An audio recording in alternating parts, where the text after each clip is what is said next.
All right, let's take a look at these. A swivel base, hinge guide, and support fixture.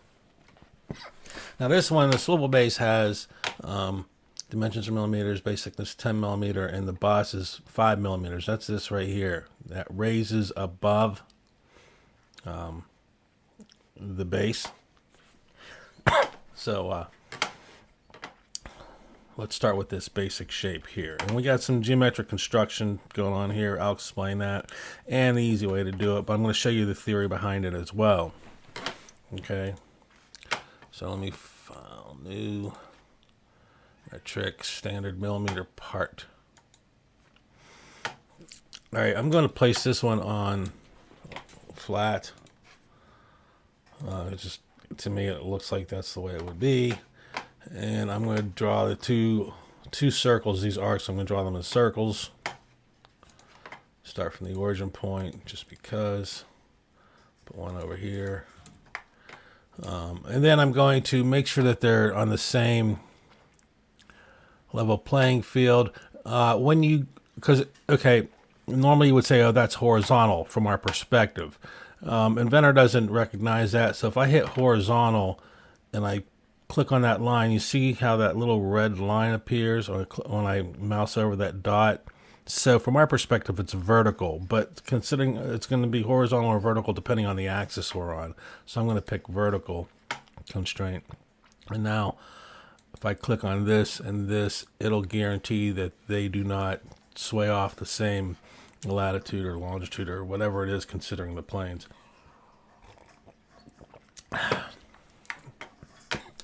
And then I'm going to put in this dimension here of 96, their distance apart.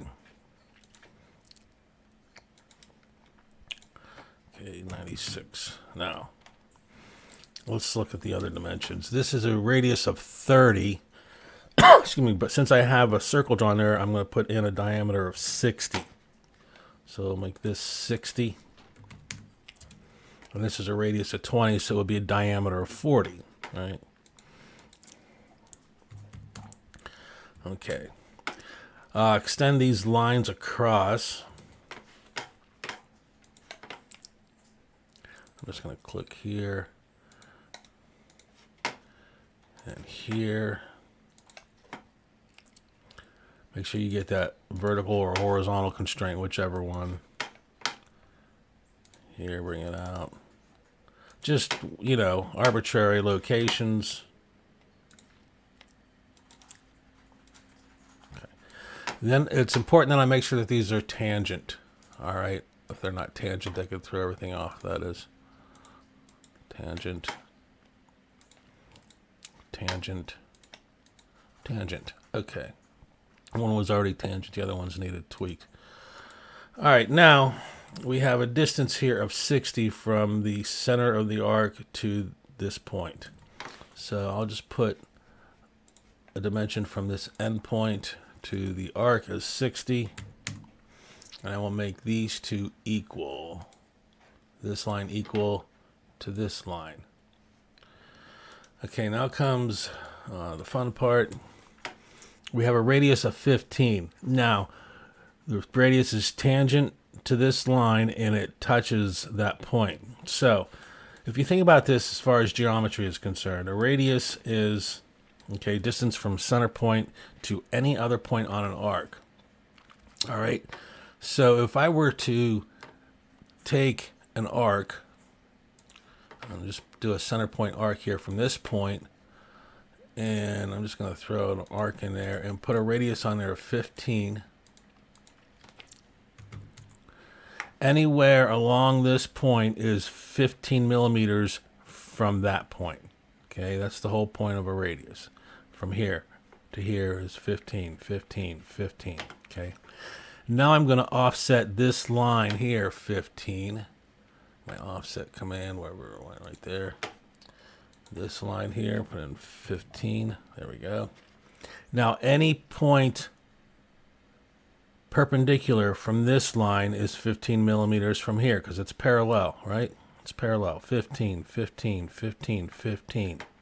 So this intersection right here is going to be 15 from this line and 15 from this point. So if I put an arc from that intersection, get that intersection, I'm straight down, so I'm perpendicular. Hello. And up, I will intersect with that point. And that's how you find that radius. Now, that's the old school method. Inventor makes it a little simpler because we have constraints.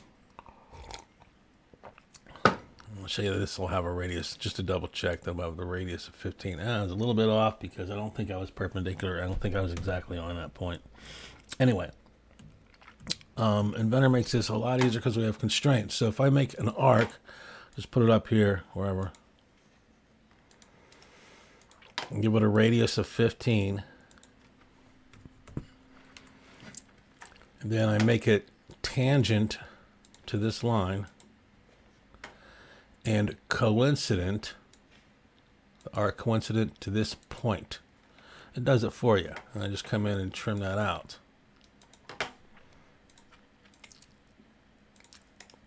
Okay.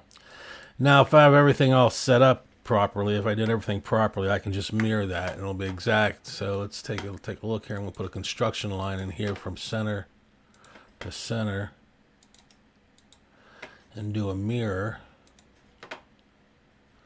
And I'm mirroring, let me select this arc, and my mirror line is this line here, and I apply, and it gives me that arc where I want it. So is it finish?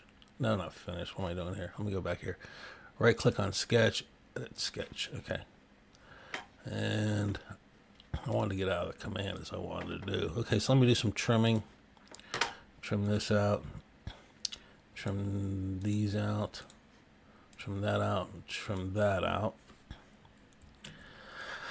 Okay, I want to put the center hole in, which is diameter 20, and there's a hole here with 10 and a hole here with a diameter 20. And these two are concentric to the respective arcs. So I'll do a circle here,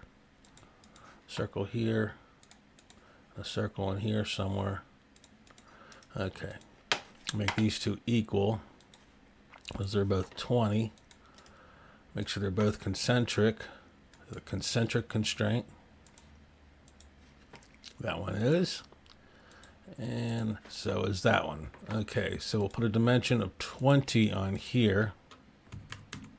All right. So these are both where they need to be. This center one, I want to make sure it's on the same center. So I'll hit horizontal on that and horizontal on this. And okay. It's 48 from this point, and it's a diameter of 10. So we'll go ahead and put a dimension in here. From here to here is 48. That's pretty close. And a diameter of 10. Okay, now I can finish the sketch. And I have the base thickness is 10 millimeters. So let's extrude this up 10 millimeters.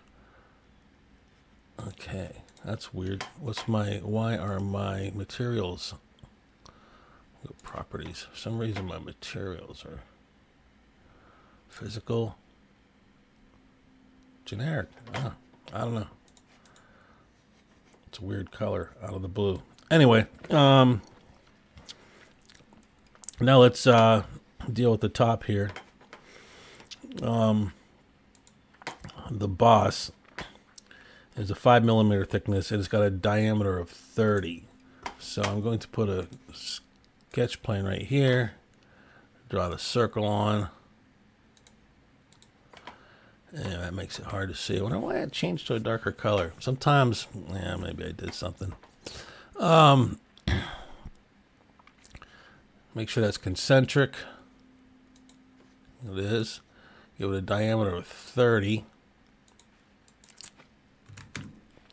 Then I'm going to extrude, finish the sketch, and extrude just this, not that, just this right here, up 5 millimeters. And that is the part. Okay.